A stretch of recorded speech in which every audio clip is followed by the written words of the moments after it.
the salient reasons as to why OCBs occur. So, based on this particular gap, we say perhaps what might has not been considered, okay, might be the relation between organizational goal achievement and first OCB from Islamic perspective, and then the antecedent of OCB from Islam perspective, OCB conducted in Muslim majority companies, or OCB conducted by Muslim employees working in non-Muslim organizations. Now the question someone can ask is, why Islamic perspective and not any other perspective, like Christian perspective or Hindu perspective or any other perspective? Why Muslim perspective?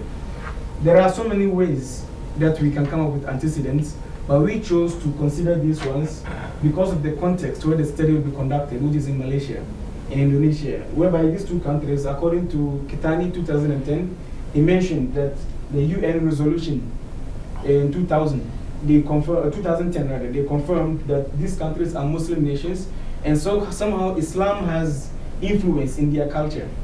And for that matter, we cannot do any study without considering that culture, which is the Islamic perspective.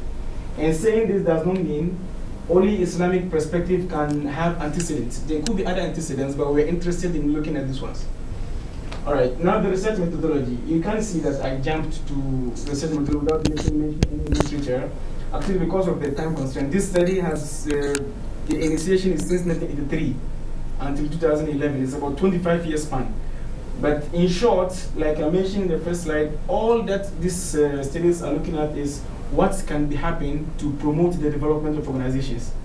And organ is the start, and we have Wangling, which is 2011, and most of the research works, they looked at antecedents, like what happens before citizenship behaviors come across. And Bleu 1964 had been mention of social exchange theory, whereby employees, when employees feel comfortable with what the employers do to them, they will also reciprocate in a way with some behaviors, citizenship behaviors. A methodology. The Muslim employee is a unit of analysis for this study. The study was conducted on a disproportionate stratified random sampling of 50 business organizations in Malaysia. Why disproportionate? Because we first, whenever we take any organization, the 50 major organizations in Malaysia, we have two strata, Muslim and non-Muslim. And from the start of the, how do you call it, the initiation of this research, okay, I didn't capture that part here, but we have the antecedent is taqwa, and taqwa, according to the Islamic literature, only Muslims are qualified to have this particular taqwa, because among them is praying 5 times. So automatically, if one is not a Muslim, he's automatically out. So you have to make sure the sample, or the sample size and the population have this characteristic that you would like to test, which is the Muslim. So for that matter, we have two strata, Muslim, non-Muslim. And in the Muslim, when we go, we have a particular strata depending on the size of the organization. So that is disproportionate.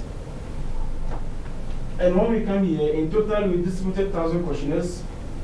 And the rate of return was quite moderate, which was 41.9%. And rate of return usable questionnaires was 40.5, which is equal to 405. And PCA, which is principal component analysis with variable expectation, was performed on data collected, and 4 latent factors were extracted with eigenvalues greater than 1. In total, they explain 60.765% of total variance. And these are the 4 factors according to Herr et al. 2010 and also Bind 2010. They mentioned they gave some criteria with which you can use to name particular factors, whereby first you consider the loading, and you also consider the kind of the items that actually loaded on a particular factor. You go back to literature and you can give it an appropriate name. Following that guidelines, we have altruism, civic virtue, advocating the high moral standards, which is da'wah in Arabic, and the removal of harm. And the internal consistency of all these are more than points. They are all more than 0.7, according as set by Naail as a cutoff. So here 0.91 for altruism, which is 0.84 for civic virtue, 0.82 for advocating high moral standards, and the last but not least, removal of harm is 0.7. A CFA, which is confirmatory factor analysis, was also performed using AMOS, analysis of moment structure software version 18, And then with this one, adopting the maximum likelihood estimation by 2010. All right, and this is those familiar with structural equation modeling. This is the hypothesis model that we come across. You can see that we have four main